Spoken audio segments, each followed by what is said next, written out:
करते हैं आज का जो क्लास है। आज हम जो प्रश्न लाए हैं बिहार दुर्गा में पूछे गए सारे प्रश्न लाए हैं। ये टोटल 50 प्रश्न हैं। आप लोग कमेंट बॉक्स में बताइएगा कि इन 50 प्रश्नों में से आप लोग कितने प्रश्नों का सही सही जवाब दिए हैं। ठीक है।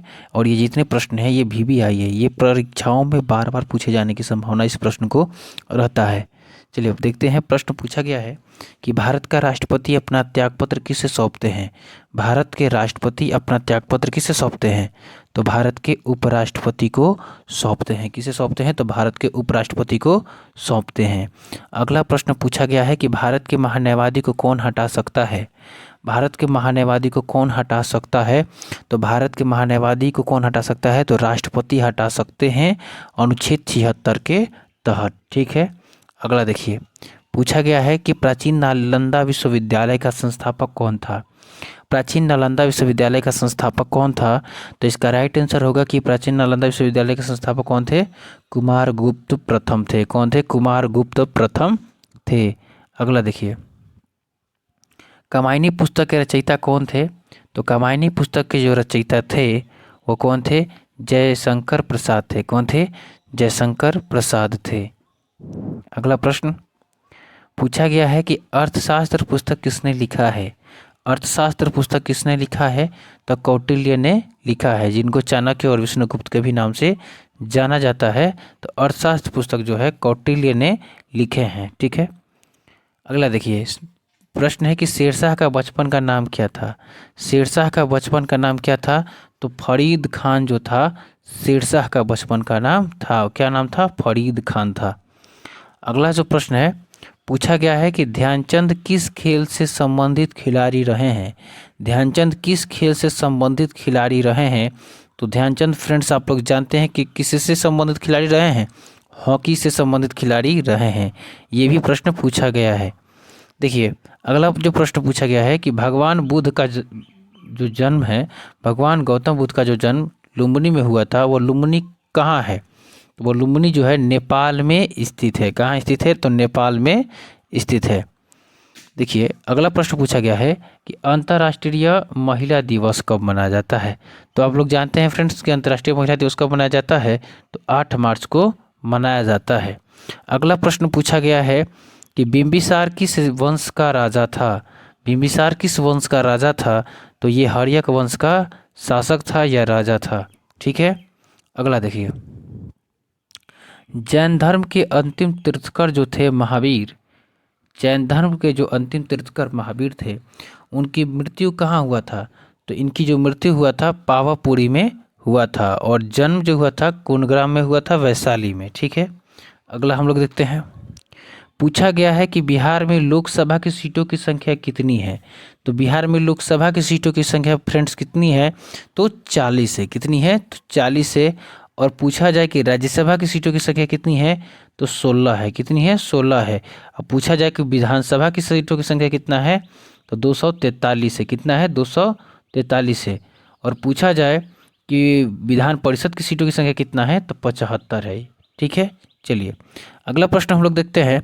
भारत में प्रथम सत्याग्रह गांधी जी ने कहाँ से शुरू किए थे? तो भारत में प्रथम सत्याग्रह जो है बिहार के चंपारण से शुरू किए थे। बिहार के चंपारण से शुरू किए थे, और यह शुरू किए थे 1917 में। कब? 1917 में शुरू किए थे। अगला हम लोग प्रश्न देखते हैं। प्रश्न पूछा गया है कि राजा भोज निम्नलिखित में से किस राजवंश से संबंधित हैं।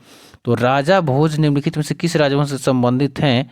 तो किस राजवंश से? तो परमार वंश से संबंधित जो हैं, राजा भोज परमार वंश से संबंधित हैं।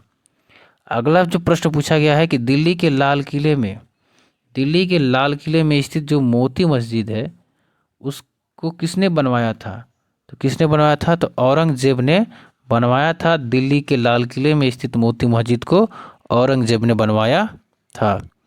अगला जो है, राज्यसभा का सदस्य निर्वाचित होने के लिए आवश्यक न्यूनतम उम्र सीमा कितनी होनी चाहिए? तो राज्यसभा का सदस्य निर्वाचित होने के लिए जो न्यूनतम उम्र सीमा होनी चाहिए वो कितना होना चाहिए फ्रेंड्स? तो 30 वर्ष होना चाहिए। और लोकसभा के लिए 25 वर्ष होना चाहिए, और राष्ट्रपति के लिए 35 वर्ष होना चाहिए, और राज्यपाल के लिए भी 35 वर्ष होना चाहिए। अगला जो है कि नेताजी सुभाष चंद्र बोस खेल संस्थान कहाँ स्थित है? तो नेताजी सुभाष चंद्र बोस खेल संस्थान जो है पटियाला में स्थित है। कहाँ स्थित है? पटियाला में स्थित है। अगला जो प्रश्न है कि राज्यसभा लोकसभा की संयुक्त बैठक कौन बुलाता है? तो राज्यसभा और लोकसभा की संयुक्त बैठक को राष्ट्रपति आहूत करते हैं, यानी कि बुलाते हैं। अगला जो प्रश्न है पूछा गया है कि बंगाल का विभाजन कब हुआ था? बंगाल का जो विभाजन हुआ था 1905 में हुआ था। और किसने किया था? तो कर्जन ने किया था। पूछा जाए कि बंगाल विभाजन किसने रद्द किया था? तो 1911 में लॉर्ड हार्डिंग ने रद्द किया था। ये सब याद रखना है। अगला प्रश्न है कि श्वेत क्रांति का संबंध किस क्षेत्र से है? तो किस क्षेत्र से है? तो दूध से है। किससे है? तो दूध क्षेत्र से, दूध के उत्पादन से संबंधित है। ठीक है। अगला प्रश्न पूछा गया है कि भारत का व्यापारिक संबंध सबसे पहले किस यूरोपीय देश से स्थापित हुआ? भारत का व्यापारिक संबंध सबसे पहले किस यूरोपीय देश से स्थापित हुआ? तो पुर्तगाल से स्थापित हुआ था। किससे? तो पुर्तगाल से स्थापित हुआ था। अगला प्रश्न है कि पूछा गया है कि जातक पवित्र ग्रंथ है किनका? तो जातक जो पवित्र ग्रंथ है वो बौद्ध लोगों का जो है पवित्र ग्रंथ। ठीक है। अगला जो है पृथ्वी का एकमात्र प्राकृतिक उपग्रह क्या है? तो पृथ्वी का एकमात्र प्राकृतिक उपग्रह क्या है?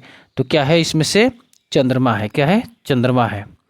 अगला जो प्रश्न है कि भगवान बुद्ध ने अपना पहला धर्म उपदेश कहाँ दिए थे? भगवान बुद्ध ने अपना पहला धर्म उपदेश कहाँ दिए थे?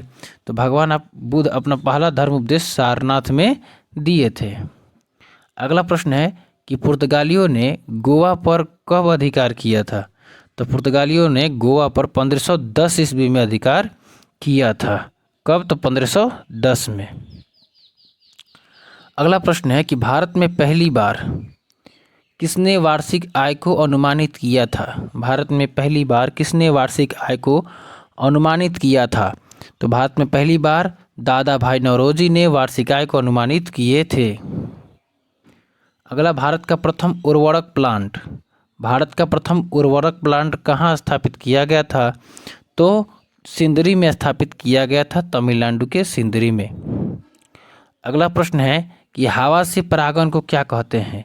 तो आप लोग फ्रेंड्स जानते हैं कि हवा से परागण को क्या कहा जाता है? वायु परागण कहा जाता है। अगला जो है केसर का मुख्य उत्पादक राज्य कौन सा है? केसर का मुख्य उत्पादक राज्य कौन सा है? तो जम्मू एंड कश्मीर है। जम्मू और कश्मीर है। अगला प्रश्न है कि किताब उल हिंद पुस्तक किसके द्वारा लिखा गया है? तो अलबरूनी के द्वारा जो है किताब उल हिंद पुस्तक लिखा गया है। अगला प्रश्न है कि कीट दंश से होने वाले खुजली किसके कारण होता है? कीट दंश से होने वाली खुजली किसके कारण होता है? तो किसके कारण होता है? तो फॉर्मिक अम्ल के कारण होता है। अगला जो पूछा गया है कि विश्व का सबसे बड़ा विश्व का सबसे बड़ा बौद्ध मंदिर कहाँ स्थित है? तो विश्व का सबसे बड़ा बौद्ध मंदिर इंडोनेशिया में स्थित है। अगला प्रश्न पूछा गया है कि सीमांत गांधी के नाम से किसे जाना जाता है? तो सीमांत गांधी के नाम से खान अब्दुल गफ्फार खान को जाना जाता है।